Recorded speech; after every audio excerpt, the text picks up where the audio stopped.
दूर से देखने पर ये बस एक प्रोटेस्ट लगता है, लेकिन जब मैं यहाँ पहुँचा और लोगों से बात की तो समझ आया कि इस भीड़ में हर किसी की अपनी कहानी है। सुन रही है या फिर नहीं? बिल्कुल सुन रहे हैं, नहीं सुन रहे हैं सुनाएंगे हम लोग, जबरदस्ती सुनाएंगे, ठीक है, अच्छे तरह से। नहीं, घी को ही गर्म कर देंगे, घी अगर सीधी उंगली से नहीं निकलेगी, घी को ही गर्म करके और सुनाएंगे। आखिर वो कहानी क्या है, चलिए लोगों से ही सुनते हैं। जो सरकार है वो स्टूडेंट की आवाज उनके तक पहुंची या नहीं पहुंची, आपको क्या लगती है इस बारे में?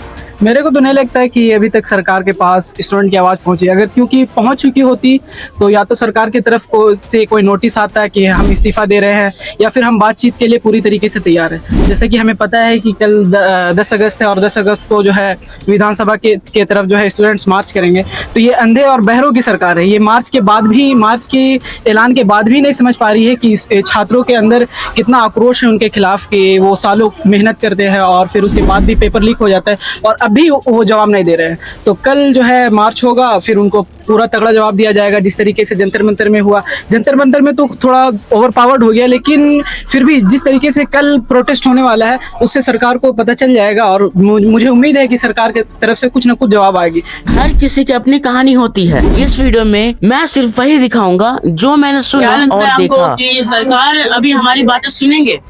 जरूर सुनेगी सरकार, सुनना ही चाहिए। क्या है कि ये अन्याय हो रहा है छात्र के साथ। हाँ। और अगर गवर्नमेंट अभी आपके सामने बैठी हो तो आप उनसे क्या सवाल पूछना चाहेंगे? बस यही है कि छात्रों को मतलब न्याय मिले। न्याय मिलनी चाहिए जी, क्यों नहीं? यहाँ सारे को जीत चुके हैं, तो क्या लगता है कि आप जो सरकार है वो इसके ऊपर आवाज उठाएगी? हाँ, वो कहा कि मानते हैं सब एकजुट होंगे तो सरकार तानाशाह नहीं होती है। हम उनको जिता के वहाँ बैठते हैं। तो हमको लगता है कि अगर सरकार अगर बात मानती है तो बहुत अच्छा बात है। नहीं वो तो लड़ाई लड़ने के लिए हम लोग तो तैयार हैं, आगे भी लड़ेंगे। आप लोग टेंशन ना लीजिए, आप लोग खाली सपोर्ट रहिए, आप लोग डटे रहे। तो हमको लगता है कि और हमारे जो मंजिल है और करीब आ जाएंगे।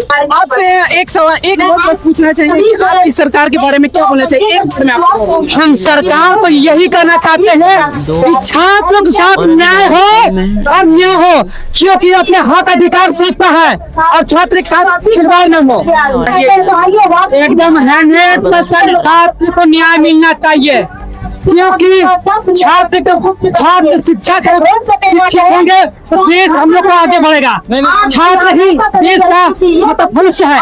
तो मैं कहना चाहता हूँ, राज्य की सरकार हो या केंद्र की सरकार हो, छात्र के साथ खिलवाड़ ना करे। और यथा हम लोग घूस भीड़ के वंशज है, जिसने अंग्रेजों के सामने घुटना नहीं टेका, तो मैं उसी बीच के वंशज है। अगर छात्रों के साथ अन्याय हुआ तो हम लोग को भी अन्याय कभी बर्दाश्त हक अधिकार के लिए लड़ने के लिए आ जाएंगे। और मैं कहना चाहता हूँ, कोई भी हक अधिकार के जब तक आप भी नहीं लड़िएगा छात्र को अपने हक अधिकार नहीं मिलेगा। तो मैं छात्र को कहना चाहता हूँ, जब तक अपने हक अधिकार नहीं पाते हैं तब तक पढ़ते रहेगा, तब तक नहीं रहेगा तो हक अधिकार नहीं पाएगा। करीब आधे घंटे तक हम लोगों की बात सुन रहे हैं। हर किसी की अपनी एक शिकायत थी, लेकिन एक बात बार बार सामने आई कि लोग चाहते हैं कि उनकी आवाज उन तक पहुंचे जो फैसले लेते हैं। क्या लगता है जो हमारी बातें हैं वो सरकार सुन रही है या फिर नहीं? बिल्कुल सुन रहे हैं, नहीं सुन रहे हैं सुनाएंगे हम लोग, जबरदस्ती सुनाएंगे, ठीक है, अच्छे तरह से। नहीं, घी को ही गर्म कर देंगे, घी अगर सीधी उंगली से नहीं निकलेगी, घी को ही गर्म करके और सुनाएंगे। आजकल देखिएगा, एक दुकान खुलता है तो आदमी जो सरकार मना करने लगता, नहीं यहाँ दुकान नहीं खोलिए, लाइसेंस है। यहाँ पे पेपर बेचने के लिए होटल खोला जा रहा है, होटल में जो है सरकार को पता नहीं है। बताइए कैसा है? यहाँ भारी मात्रा में लोग अपने अपने स्लैंगी भाषा में कुछ न कुछ लिख के लेके आए हैं। भैया ने लिखा है झारखंड का नया टूरिज्म पेपर मिल सेंटर। आप जानते हैं कि झारखंड जो है, झारखंड को द लैंड ऑफ वाटरफॉल्स बोला जाता है। यहाँ बहुत सारे फॉरेस्ट है, लेकिन सरकार उस पर भी ध्यान नहीं देकर के आज जो है ऐसा हाल हो गया। स्टूडेंट्स को ये बोलना पड़ रहा है कि झारखंड जो है पेपर फिल्म सेंटर है।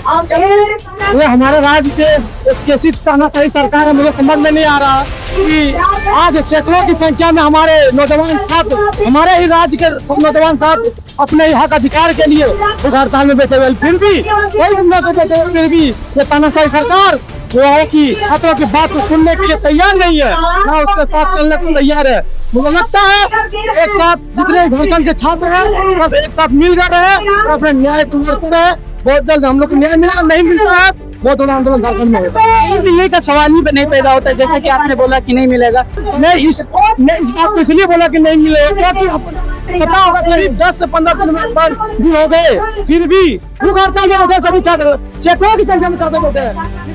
इस प्रोटेस्ट में आए हैं, आप इस प्रोटेस्ट को किस नजरिए से देखते हैं? और आप जंतर मंतर प्रोटेस्ट पे भी थे, तो वहाँ से ये अलग कैसे हुआ?